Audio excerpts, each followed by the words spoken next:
my personal opinion is that it depends country by country, regulation by regulation, jurisdiction by jurisdiction, and the most important thing is political derivatives and the acceptance in the world itself. Today, if you're going to say that United States, because an investment country, I agree with you 100%. If you're going to tell me GCC is a very high trading market for crypto, again, I'm going to agree with you. Two different opinions for two different jurisdictions, but this is because of the requirement of the place itself. I would like to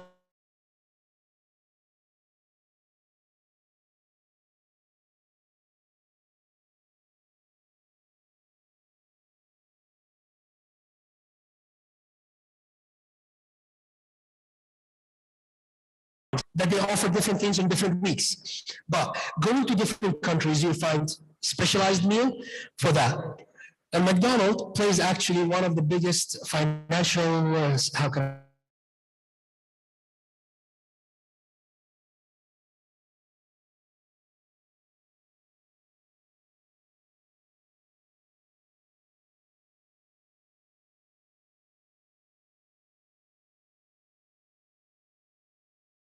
is debating and they're putting regulations to issue their own cryptocurrency.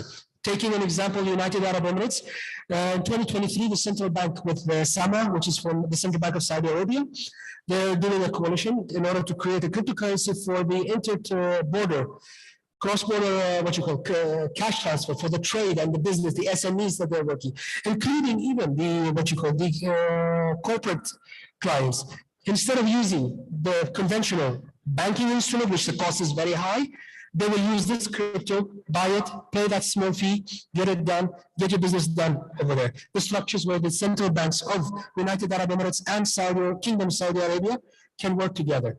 But doesn't that sort of defeat the purpose of what crypto was originated for, is when you have central banks having such a big say in any value?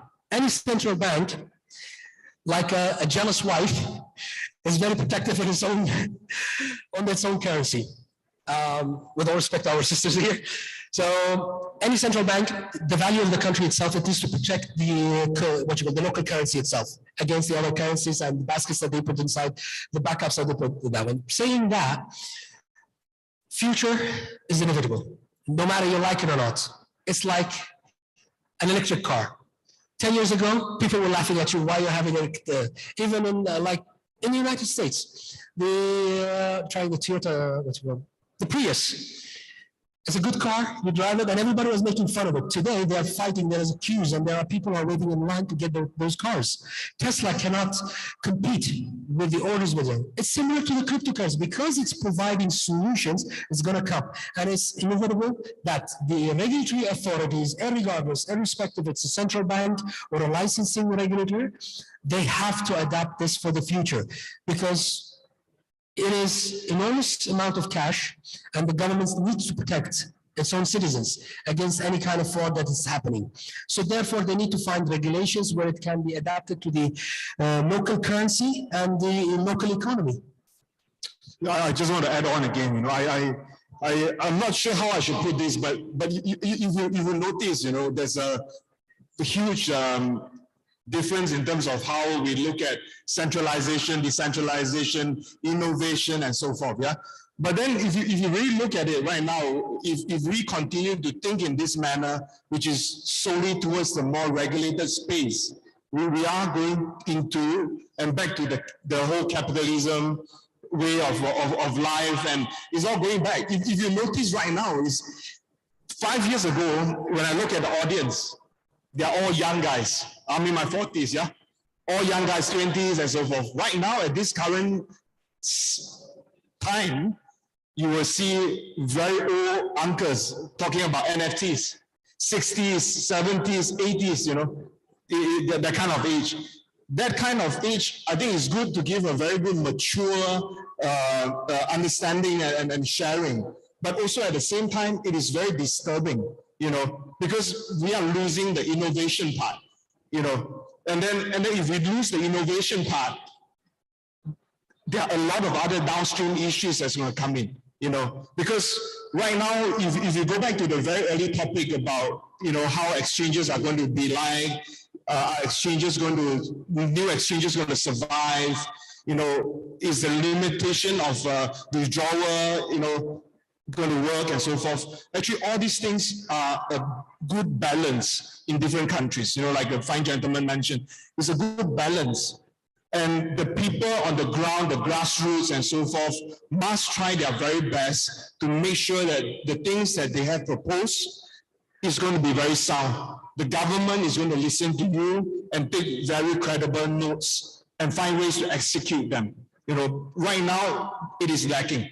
And when I say it's lacking, there's a lot of downstream issues because a lot of these projects and a lot of these regulations are led by people who are not practitioners. They just talk. They don't really understand what exactly happened in the space. Why is there a restriction? I give you an example. In places like Singapore, for example, there's no capital gain tax. There's no this, no that. But if you were to buy a Lamborghini and you pay your friend $2 million, do they accept it? Because he will be thinking, how is he going to cash it out? After cashing out into the bank, will there be other issues? Can they use underground money changer, for example? So there's a lot of downstream issues. And I think the additional layer of innovation is going to help. And I hope to see new blood coming in, not just creating projects that's going to last for 1-2 months and they are gone. I hope the young guys can come in to relook at the regulations and also the whole workflow of things. I have very good friends in India, for example. They really look very tightly on the tax. How they are very unhappy about tax and so forth. But the thing is, if you look at it from an outsider perspective, they should feel blessed because their government is accepting it. A lot of other governments are not accepting it. They are still in a very gray area, so forth and so on. So again, I want to say that in places like India, in South Korea, for example, they are putting innovation up front and also at the same time trying to protect all their people. So we hope to see more people, new people in this industry and not just come here for a while and then they leave, man. Great. I would like to mention, like you mentioned, that Indian tax. Personally, I was the most happiest person when the Indian government did the tax, because my win is like the government bodies is now looking into that matter. That's a positive side. People used to think that's a very positive thing. The government now itself is working, so people don't need to worry about that. That's a very good regulation side. Second option was, as you mentioned about the Ferrari, we need to build an ecosystem of the crypto that people can use crypto for the bottle of water, Lamborghini, or anything. So the problem comes when they try to cash out. And we are still in a struggling phase in all the crypto industries. We are building the ecosystem. Every project is innovation. Definitely, I would like to say that innovation is required. And the new innovation definitely is required. And still, to be honest, my mom is still talking about NFT. So she is a painter. So she definitely always talk about NFTs, and she learn about it, and she teach me new things about ERC-115. So she is bit techy also. But the thing is, now I see is a very positive thought, because now doesn't matter the age, everyone try to understand, try to learn, and try to adopt the things. And the best thing is now on the crypto exchanges or any platform, the crypto, most users are between age of 14 or 25, very new age. So they are very quick to understand and all, not elder. So that is unexpected things is also coming. So that's very good positive things. Yeah, I just just to add some few things, just some ideas. The time is running out already. I think that crypto, to add something to this topic, why crypto exchanges still flourishing. Well, they need to flourish, and I hope they will be flourishing for the next couple of years. But definitely, they need to diversify. Like this is one of the important things that they have to do to diversify on different markets, as we have lots of countries, not lots of countries, but also like when we can take an example from some countries in South America that are already accepting crypto as a legal tender. Maybe the cryptocurrency will not be that utilized, but they need to diversify actually from the markets where they can actually the users that can pay for this with the crypto, where they can actually pay for tokenized assets like stocks, for example. We have securities token exchanges already established.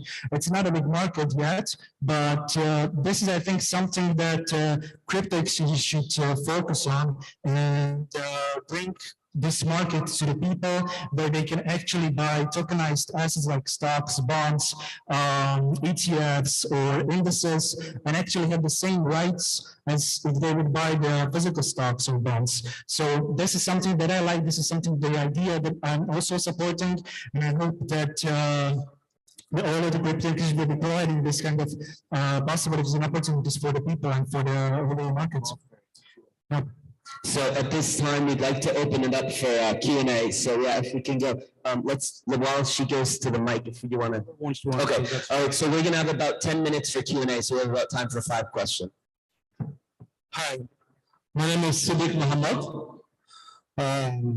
I'm the founder of European Digital University.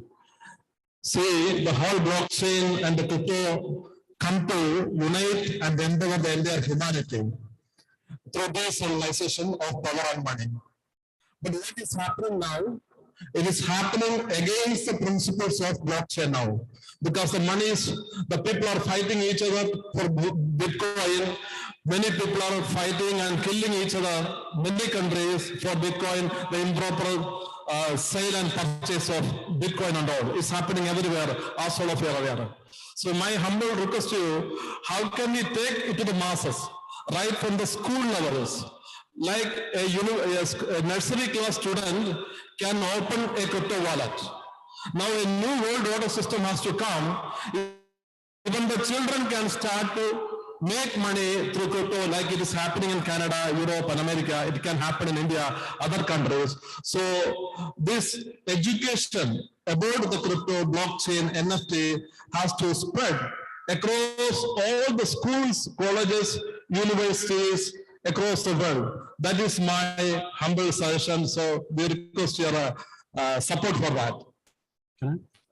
Actually, that's a very good point, and I don't know if you remember how I started. I think the first and foremost thing that is missing in this world is education. And I completely stand by what you say, because everybody's talking about big funders, big concepts, NFTs, CFI, DeFi, like, a combination. And think about an average user. I mean, there are still, the majority of the population in the world is still unbanked, and we are talking about taking DeFi to masses. How would that happen? Until we solve the basics right, and the basics is education. And I completely agree with what you said, like crypto education, the blockchain education should be taken to the grassroots level. And then there is definitely a scope, like how people can get involved into cryptos is probably DeFi. It's very unfortunate that the speed at which this industry is growing, until 2020, we were mainly hearing predominantly about Bitcoin, Ethereum, etc. But later 2020 and 21, we just saw how DeFi came into the picture, faded off, NFTs came in, now you have got a metaverse, you have got play on. A user, somebody who has been in this industry for 7 years, to be honest, I'm unable to catch up as to the way things are going. But there is no base, everybody is busy building, but nobody is really thinking, how do we go back and get the basics right? So just on what you said, I completely stand by your point. Thank you very much. Thank you. Just to add on this, let me be a positive person. The simplest thing that we can do today, anybody, even any child is doing, is going to move out to the Google search and they'll search XYZ. Today we search, I would like to learn about crypto or crypto institutes, crypto establishments. You'll find abundance of them that are teaching you a lot. For us, our ages, let's take a look at that. What we have learned in our universities, today, it's 10 times more what our children are learning in the university. So, is crypto teaching gonna come? It's definitely coming. How is it coming? It's coming through the back door, blockchain. Today, in United Arab Emirates, we have the Ministry of Artificial Intelligence. What is artificial intelligence built on? What does it need to expand? How does it can communicate between different departments? There where it's coming. The governments are taking positive steps toward educating the common person, the common student, the young aged person through the schools itself. I have seen for my daughter, this is a personal experience. My daughter now, she started her first year of university today, this year. But for the past 2 years in her entrepreneurship curriculum, she's learning about blockchain, finance, cryptocurrency, how the calculations are happening. And this year in the university, they're telling her about tokenomics. So education is there, it's coming. It's just, how can we get it? A simple initiative of a person that needs to move. Information is there on the internet. It's available in different search engines. If you have the will to go for it, definitely that information is there for you. Actually, Mohammed, sorry, I'll just say something on this point. You're absolutely right. There is a lot of information. But the problem is, how do you filter the information? Like, what do you believe and what you don't believe? Because I have been witnessing, so I don't know if there is anybody from Oxford University here, and I'm sorry if I say